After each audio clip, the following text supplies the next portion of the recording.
Welcome into the Cornhusker Huddle. I'm your host, Brian Moore. Today we're going to be doing a recap of the offense's performance from the Pinstripe Bowl, where obviously Nebraska won 20-15 in the swampy raining conditions in the Bronx. We'll also be taking a dive into the future at QB and wide receiver for part one. Tomorrow we'll cover running backs as well as the offensive line. Let's take a look at the numbers. Total yards for Nebraska was at 363 for the game. 236 of that was through the air at 7.4 yards per completion. And then on the ground, 127 yards at 4 yards per carry. That does include the 2 runs of Dylan Raiola towards the end of the game there. And then it does include the fake field goal run as well. Penalties, 6 for 55. Not great, not terrible either. Obviously, you'd like to get that number down, but it wasn't terrible. It wasn't backbreaking. It didn't cost us the game or anything like that. First downs, Nebraska had 21. So that really showed their ability to move the ball basically between the 20s, right? They just really struggled once they got into the red zone, converting that into points. Time of possession, we won that battle. It was 31 minutes and 16 seconds, and we really failed on third downs, 3 of 11 for 27%. I really would like to take a deeper look at that number before and after Dana Holgorsen, just to kind of see if that was a one-off thing or if that was something that's kind of been a trend under Dana Holgorsen. I think part of it is he just doesn't have a lot of the weapons on offense that he really wants. We're seeing that kind of happen right now with the transfer portal. We're going to get to that here in a little bit. Fourth downs, Nebraska was 3 of 4. Obviously, the fake field goal that Buschini got stuffed on, 2 turnovers, 1 interception by Raiola, and then we had the fumble by Emmett Johnson.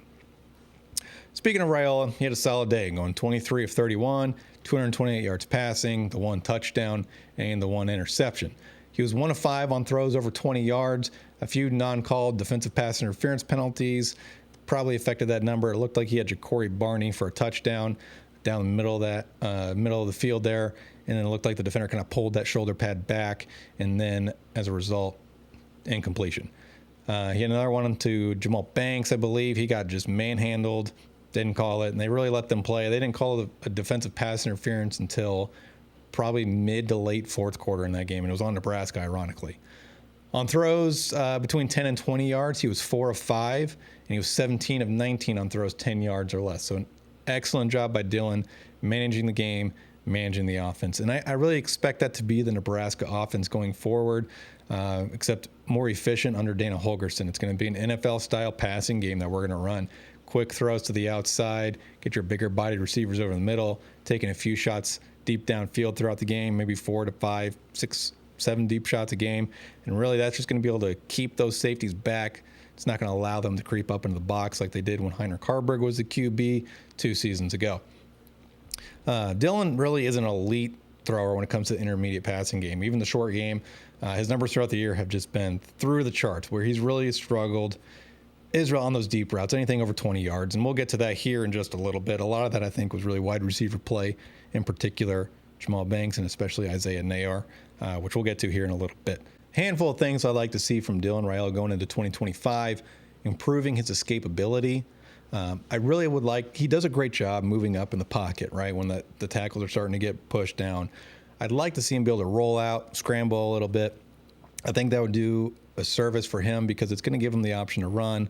You start having people start coming up from coverage, that might open a receiver underneath. So I'd really like to see him improve his escapability. Another thing, not looking off his reads so quickly. The first one I always come back to is the USC game. They ran a fake screen to the left side of the formation to Ja'Cory Barney, and then they released Banks on a little wheel route, and this was in the red zone, probably around the 10 to 15-yard line, and Banks was butt naked wide open. And unfortunately, Dylan is so quick sometimes to get off that first read, he completely missed him. He ended up having to roll out, scramble a little bit. And then, obviously, that drive didn't get a touchdown. We ended up punting. So I'd like him to at least see the coverage a little bit longer on that first read because there's a handful of times it was wide open. I'd like to see Dylan improve on his deep ball accuracy.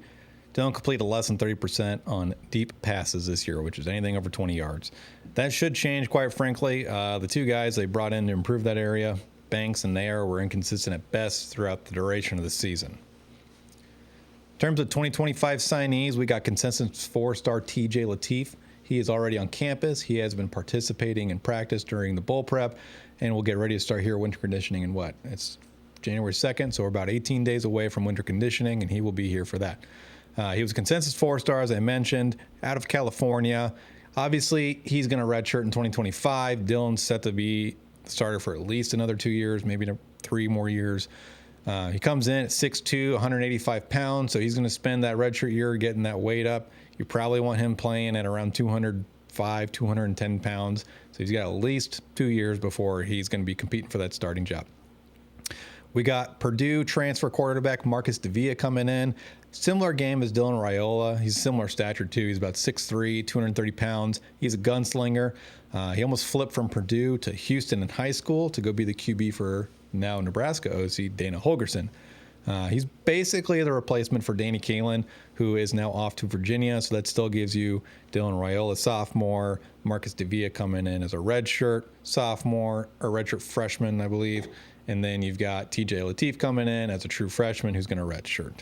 Looking at the receivers, one thing that offense coordinator Dana Holgorsen has said about wide receiver coach incoming, Da'Keil Shorts, he was going to change that wide receiver room. And we've seen that really early in his tenure. They moved on from Isaiah Nayer, who still had another year of eligibility. He's kind of been back and forth, draft, going to the portal, apparently commits to Louisville, says, no, I haven't committed to Louisville. Maybe he goes back in the draft. I'm not sure. And then obviously they moved on from Jalen Lloyd recently. They've brought in a loaded portal class of wide receivers. We're going to cover that here in just a little bit. But another reason, if you haven't, go and watch former Georgia quarterback Aaron Murray's film review of Dylan Raiola. He pointed out how poor Banks and AOR ran their routes.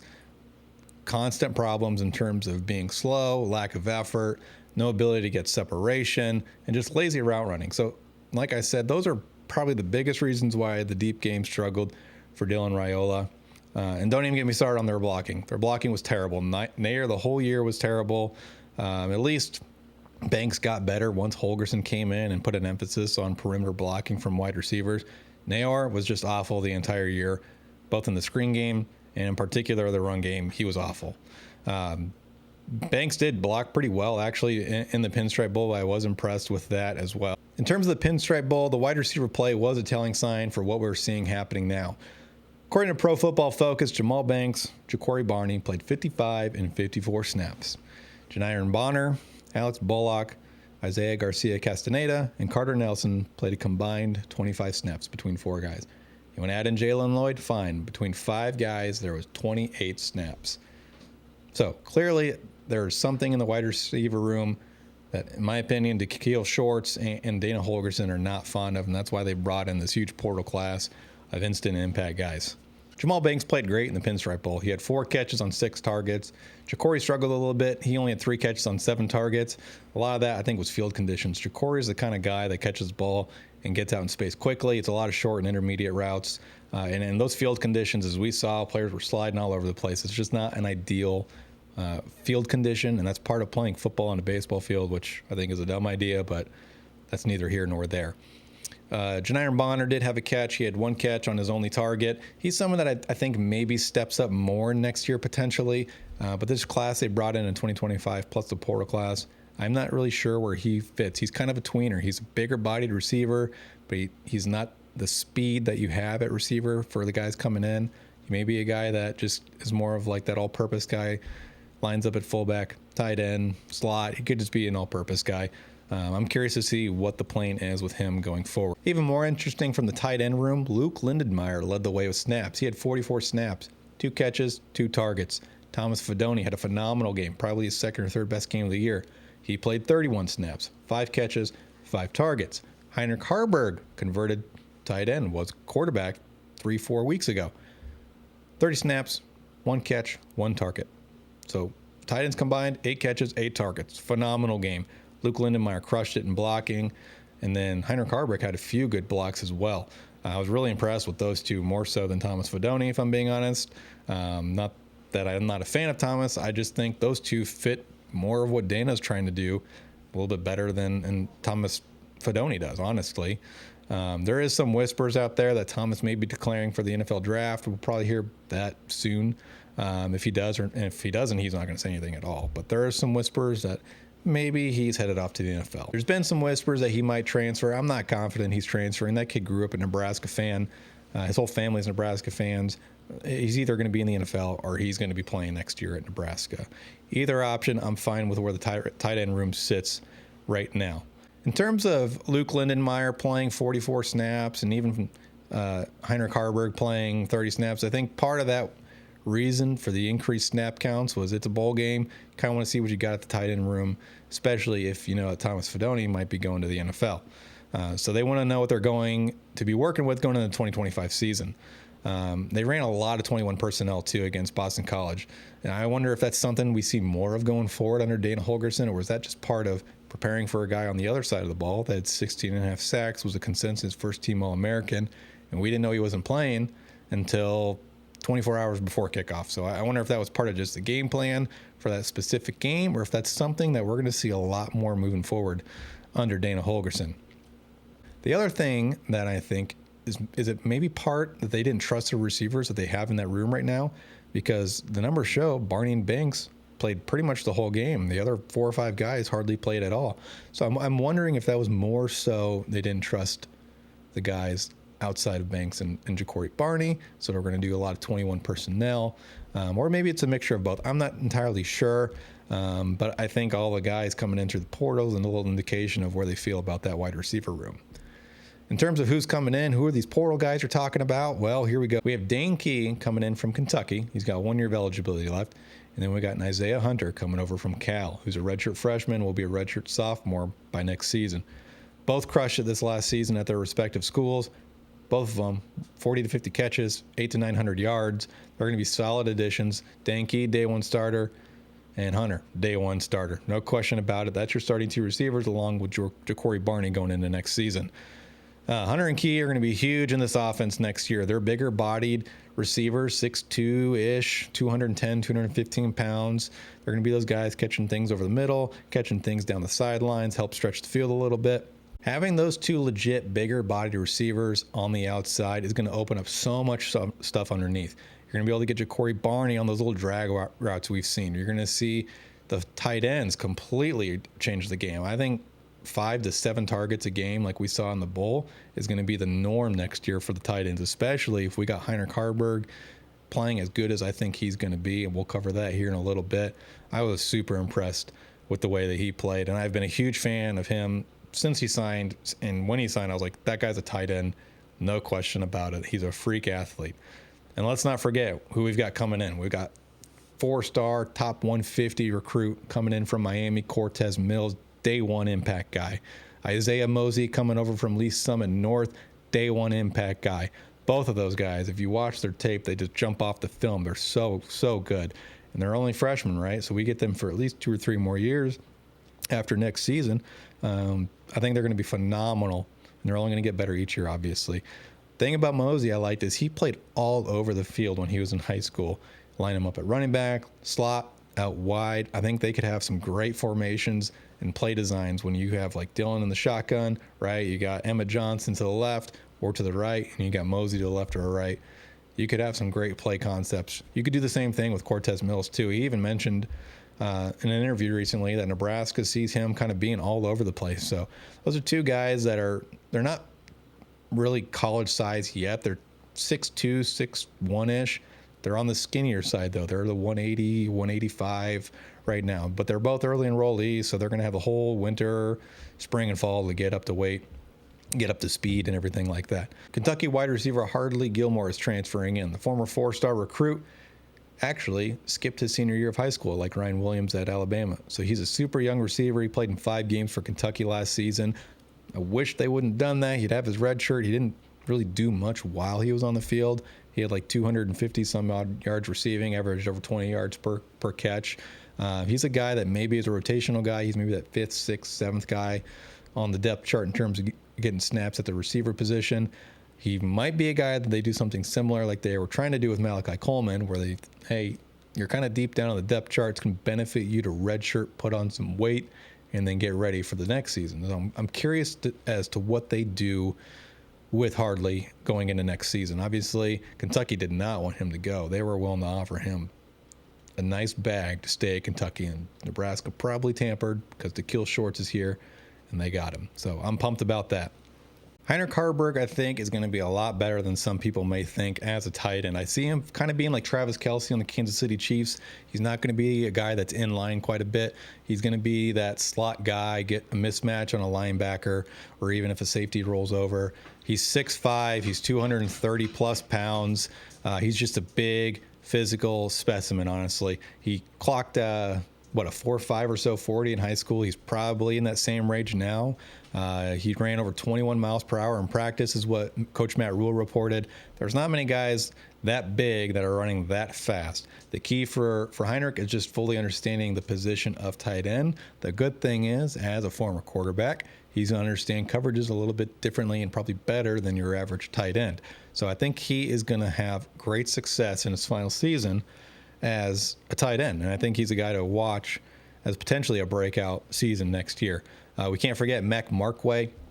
He transferred in last season from LSU. It was a super late transfer. He came in, was it June, July? They were already kind of deep into fall camp.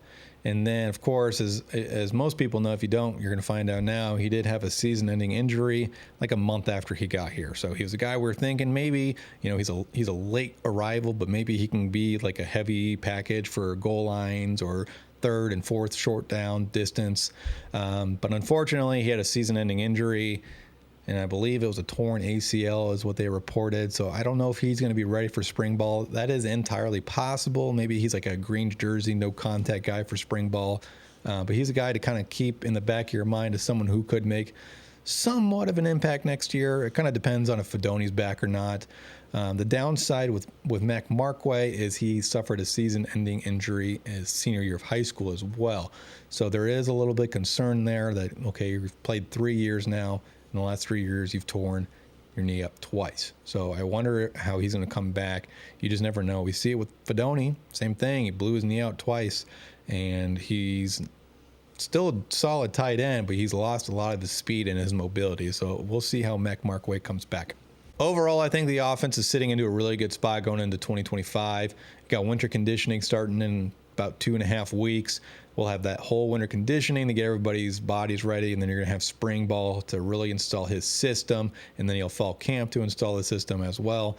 We got a lot of guys coming in, so they got to gel relatively quickly, but everyone that is coming in terms of receivers and quarterbacks, already on campus. So they're going to be doing their own practices and whatnot outside of just your regularly scheduled time. That's one thing we know Dylan is a huge proponent of. He did that all off season when he first got here in, was it December, early January last season. I love where the wide receiver room sits. It's young, athletic, plenty of talent that we're have a lot of fun watching over the next couple of years. Tight end room, I think, is underrated. Luke Lindenmeyer, Heinrich Harburg are going to be solid options at tight end regardless if Fedoni comes back or not. Joining me tomorrow as we go over the running backs, the offensive line, the two biggest question marks heading into the 2025 season. Thanks for watching. Welcome into the Cornhusker Huddle.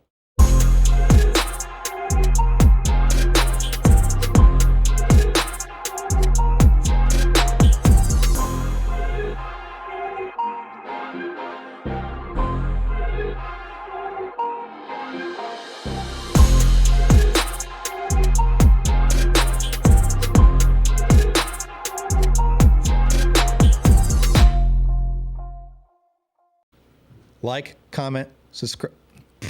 I hate doing that. That's so cheesy. Like, comment, subscribe. Well, don't say it. Okay.